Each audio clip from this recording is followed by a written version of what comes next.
Sagip Kapaligiran, Pag-asang Pamayanan.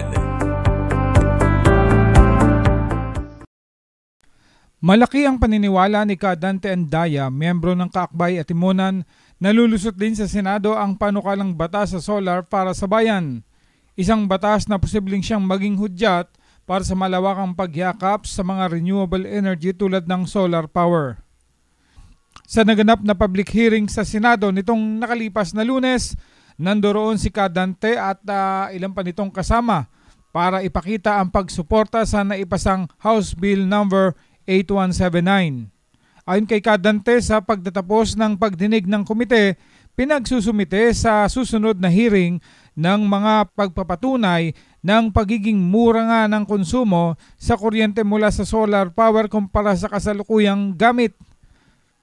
Sa bagay na ito ay may siguradong patunay na umanong maiharap dahil sa naging pag-aaral mula sa mga lugar na kung saan ay solar power ng gamit, mula sa 17 pesos na gastos kada kilowatt, mapapababa ito ng 3 pesos lamang.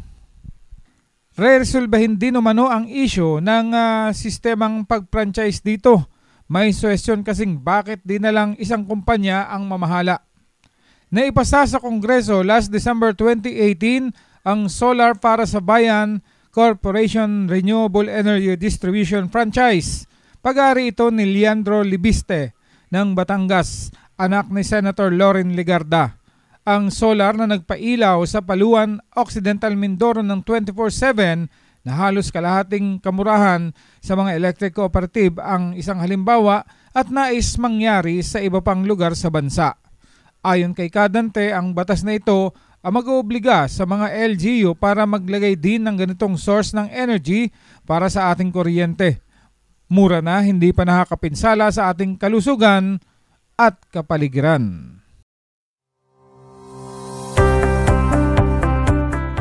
Sagip Kapaligiran, Pag-asang Pamayanan.